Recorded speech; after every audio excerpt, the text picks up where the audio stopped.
Organic கன்டென்ட்லேயே நல்ல leads வருது. நான் Facebook, Instagram, YouTubeல போஸ்ட் பண்ணுற வீடியோஸ்லேருந்தே எனக்கு லீட்ஸ் வந்து நல்லா வருது. நான் வந்து பெய்ட் மீடியாவுக்கு போகணுமா, பெய்ட் மீடியா அட்வர்டைஸ்மெண்ட் பண்ணணுமா அப்படின்ற டவுட் உங்களுக்கு இருக்கும். ஸோ எப்பப்போலாம் பெய்ட் மீடியா போகலாம் அப்படின்னா, உங்களுக்கு லீட்ஸ் இருக்குது ஆனால் கன்சிஸ்டண்ட்டாக இல்லை. ஒரு நாள் பிஸ்னஸ் ஓடுது, இன்னொரு நாள் சுத்தமாக பிஸ்னஸே ஓடல. லீட்ஸ் என்கொயரிஸே இருக்க மாட்டேங்குது.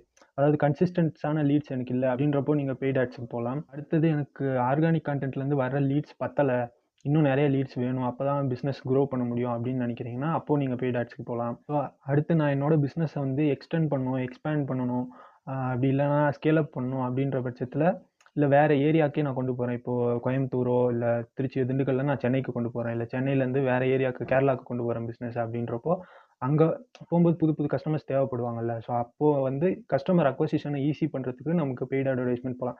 பேசிக்காக பிஸ்னஸை ஸ்கேல் அப் பண்ணுறப்போ பெய்ட் அட்வர்டைஸ்மெண்ட் ரொம்ப யூஸ்ஃபுல்லாக இருக்கும். அட் த எண்ட் ஒரு ஹார்ஷ் ட்ரூத் என்னன்னா, யூடியூப், இன்ஸ்டாகிராம், ஃபேஸ்புக், லிங்க்டின் இது எல்லாமே வந்து ஒரு பிஸ்னஸ் தான்.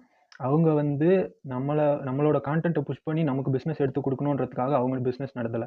அவங்களுக்கு நம்ம பெய்ட் ஆட்ஸ் பண்ணுறது மூலிமா அவங்களுக்கு ரெவன்யூ வரணும் அப்படின்றதுக்காக தான் அவங்க பிஸ்னஸ் பண்ணுறாங்க. ஸோ வந்து ஆர்கானிக் கன்டென்ட் மூலிமா ஒரு லெவல் வரைக்கும் ரீச் பண்ணலாம். ஆனால் ஒரு ஸ்டெப்பை தாண்டி நம்ம மேலே போகணும் அப்படின்றப்போ, நம்ம பெய்ட் அட்வர்டைஸ்மெண்ட் பண்ணுறோம் அப்படின்ற பட்சத்தில் தான் நமக்கு பிஸ்னஸ் லீட்ஸை வந்து அந்த சோஷியல் மீடியாஸ்லேருந்து இன்னும் அதிகமாக எடுக்க முடியும்.